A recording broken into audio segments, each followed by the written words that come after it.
But hey there, girlfriend, I got a question for you. Are you in a flow state?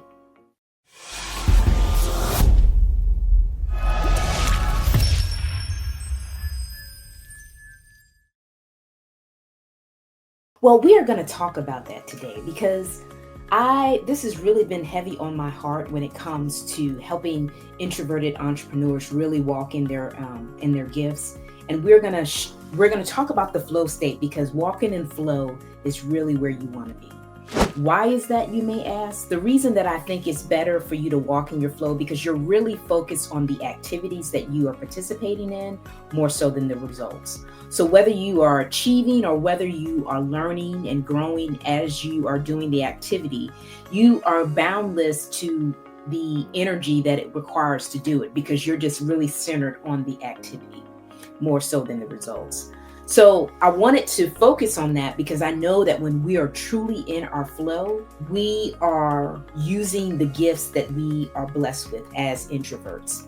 And what are those gifts? Now, these are going to be a little bit different from what I have shared with you before, because as a person that's constantly evolving, learning more things about introverts, because of that, I want to share those things with you. So when I think about introvert superpowers, one of the things that I have recently discovered is our power of persistence. We're more persistent than our counterparts, our extroverts, and especially when we have a framework. And the reason that I wanted to bring this up, because typically when you think about salespeople, you think the people that make the most money are the people that are the loudest and the boldest when it comes down to sales. But what we have found is that truly the people that make the most money are the introverts. And why is that, you may ask? Is because if we have a framework to really work, we have a system and a way of doing things, we will master that so much better than our extrovert counterparts because we're persistent.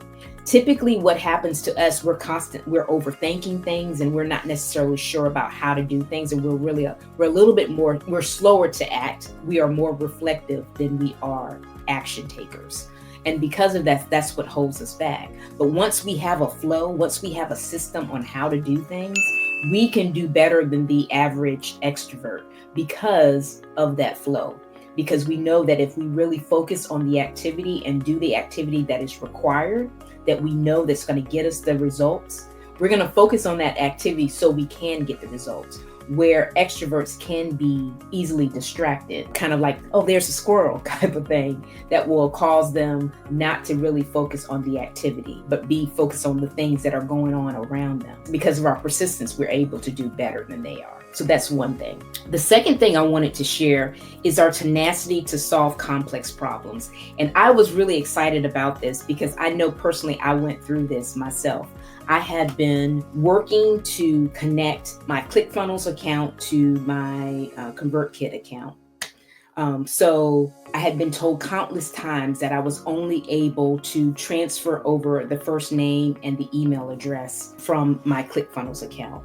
Well, I don't know, for whatever reason, I guess I forgot that conversation when I was working on it last week. And I asked again if there was a way that I could transfer some information that I was getting from a little form I had filled out over to my email provider at this point is ConvertKit. And they told me, I'm not sure, we'll have to see. And the guy kind of looked it up for me. But lo and behold, I was actually able to do it. And I was just so excited that I kind of saw it through. And I just kept asking different people how to do it. And I was able to bring it over. So now when a person fills out a form for my webinar, they're able to put in their name, their last name, their email address, and actually when the webinar is taking place. Now, I know this probably sounds small, but I was really excited about that over these past couple of years that I kept asking that question and no one was able to, I kept getting the same answer, but I was thinking there has to be a way. I was actually even going to attempt to do it via a Zapier. And Zapier is just kind of a third-party app that allows you to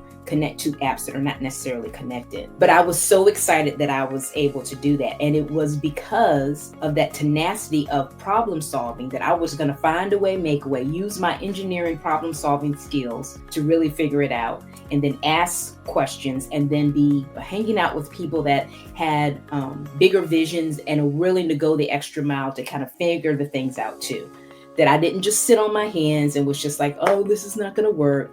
I was really tenacious in trying to figure that out. And as a result, did. So I wanted to tell you, as a fellow introvert, that you have these same skills too.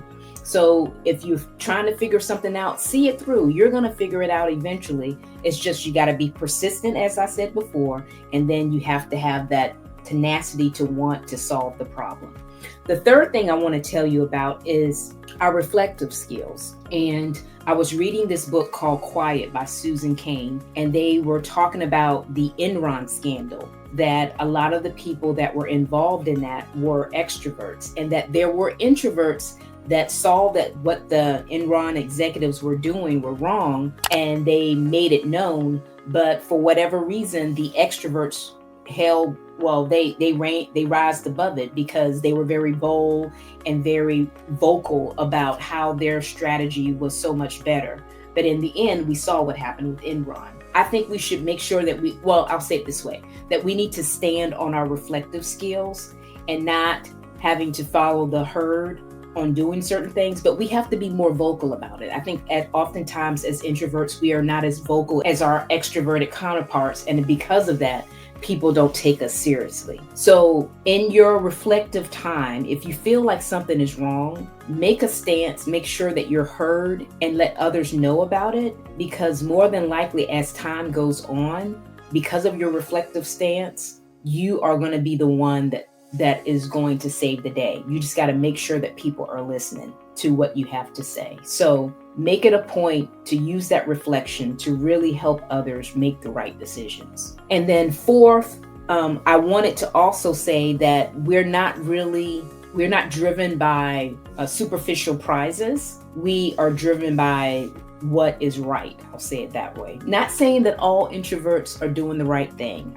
I just want to make sure that is known, because I know, people have different personalities and different values, so that their right thing may not necessarily be the right thing. But for the most part, as a whole, when it comes to introverts, we can resist the superficial prizes. We're not driven by the prize, where often extroverts are, where they'll see the prize and they'll do everything they need to do to make it happen. I know they had made a comment about an introvert, the CNN. I think CNN was making some kind of sale, and Ted Turner was willing to go all in on it, not really knowing all the information, but he was just so passionate about it and felt like it was going to be the right thing to do, that he didn't look at all the warning signs that was really telling him this is not a good idea. Introverts are more reflective, and they see those warning signs and they're more hesitant to act, where extroverts are more the one that wants to respond. So again, I want you to make sure that in your business, use these skills, use these gifts that we have, the persistence, the problem solving, being reflective and really being able to see what's behind the scenes, and then not really being caught up in the superficial prizes that come along with it, because you're looking at the bigger picture and how it could affect you or your client or whoever you're interacting with. So I hope that this is a benefit to you, that you don't fall to temptation, that you're gonna really be more reflective and not overzealous as your fellow introverted counterparts, and that you are going to really hone in your skills that will help you rise being your authentic self. Because at the end of the day, that's what it's all about. I don't know if you guys heard me say this before. It's very important for you to do you, boo. Don't feel like you have to be somebody you're not. Walk in your gifts and really make your business work. If you don't hear me say anything, if you didn't get anything out of what I said today, I wanted you to hear that, is do you, boo, and do it well, because you have very strong gifts that will benefit you, your client, as well as your business. You just got to walk them out. Okay. All right. So again, thanks so much for watching. We look forward to seeing you next week. And for those of you that are watching on YouTube, share this with a friend. Share it with 3 friends and let them know that being introverted is so cool, and it's really the best thing they could be if that's who they truly are. That's what their personality is. Okay. All right. Thanks for watching, and bye for now.